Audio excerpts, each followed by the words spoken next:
Yayasan Terang Kasih Anugerah terus berkomitmen menjalankan visi dan misi yang selaras dengan kehendak Tuhan. Sejak September 2022, terdapat penambahan jiwa yang dilayani. Meskipun terjadi penurunan jumlah dalam pelayanan bimbingan belajar dan juga sekolah minggu, dikarenakan dua titik pelayanan yang tidak dapat dilanjutkan untuk saat ini. Namun, pelayanan lainnya tetap berjalan dan kian bertambah jiwa yang dilayani. Ini merupakan peta pelayanan dan juga lokasi tempat tinggal seluruh staf yang melayani, beserta anak binaan Rumah Singgah Uma Suba. Dan ini peta pelayanan terbaru di tahun 2023, di mana fokus pelayanan masih di daerah Kodi, dan juga 3 titik pelayanan yang telah berjalan di Sumba Barat. Kita dapat lihat ada yang berubah, di mana yang tadinya anak binaan dan staf tinggal di base camp, namun sekarang sudah pindah ke Rumah Singgah Uma Suba yang berada di Jalan Wanobaru, Kecamatan Loura, Sumba Barat Daya. Di unit kesehatan, Samaritan Ministry berfokus pada pendampingan pasien dan keluarga secara utuh. Pelayanan dilakukan pada pasien dengan penyakit dalam ataupun bedah, baik dewasa maupun anak. Pendampingan pasien dan keluarga melalui 5P, yakni pemilahan, fase penyeleksian, dan pemilihan pasien yang diprioritaskan untuk didampingi sesuai kriteria dan kegawatannya. Persiapan, fase di mana memastikan pasien yang telah melalui persiapan mental, ekonomi, maupun fisik. Penegakan diagnosa, fase di mana pasien telah lolos berkas ataupun dalam proses melengkapi berkas, tetapi sudah berproses untuk tindakan pemeriksaan diagnostik di fasilitas kesehatan seperti puskesmas ataupun rumah sakit. Penanganan, fase di mana pasien sudah ditangani secara medis baik rawat jalan maupun rawat inap. Dan yang terakhir, pemulihan, di mana tim mendampingi dan memantau memastikan pasien terkontrol hingga sembuh secara utuh. Saat ini Tuhan mempercayakan 10 pasien untuk kami layani. Setiap bulannya jumlah pasien yang dilayani tentunya dapat berubah, di antaranya dipengaruhi oleh bertambahnya pasien baru, adanya pasien yang sembuh, atau juga meninggalnya pasien.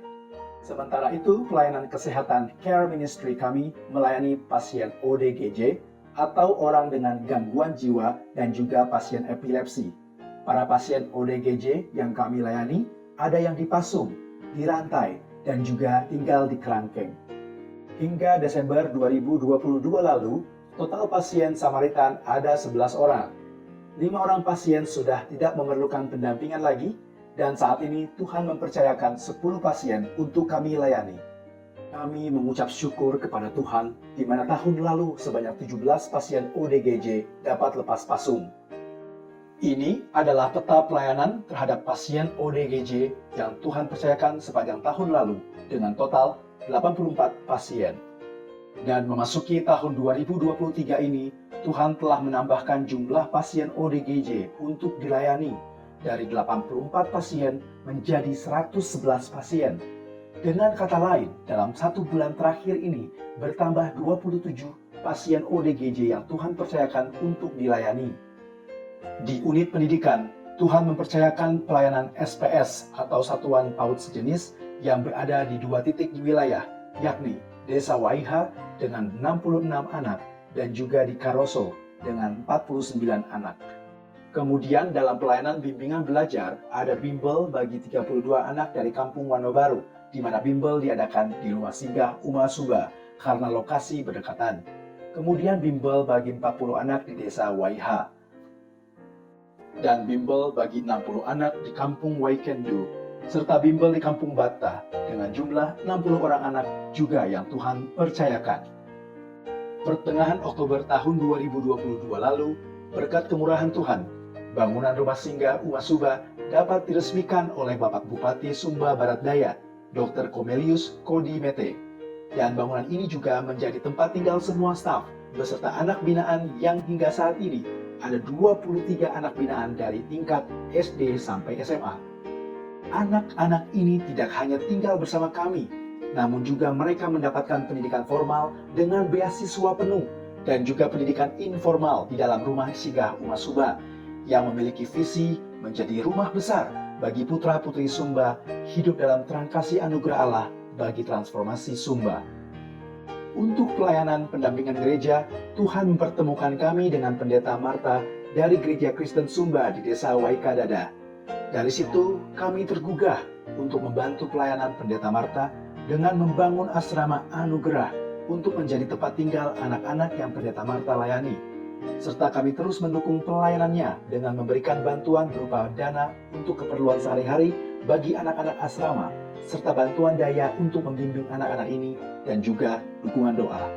Selain itu, dalam pelayanan pendampingan gereja, kami juga membantu untuk pelayanan sekolah minggu di jemaat GKS di YH dan juga jemaat GKSI di Hikaka. Dengan semua pelayanan yang telah Tuhan percayakan dan terus Tuhan bukakan kepada kami melalui misi Sumba ini, tidak mungkin dapat kami tanggung sendirian. Kami bersyukur untuk pemeliharaan yang Tuhan berikan. Kami juga bersyukur untuk setiap tangan-tangan yang telah berkolaborasi bersama kami dalam pelayanan misi Sumba ini. Kami percaya bahwa pada saat Tuhan menaruh visi misi yayasan dan membukakan pelayanan misi Sumba, Ia telah mencukupkan segalanya melalui tiap-tiap hati yang Ia gerakan dalam mendukung pelayanan misi Sumba. Kami terus ingin mengajak semua orang untuk terlibat dan ambil bagian dalam misi Allah di tanah Sumba ini.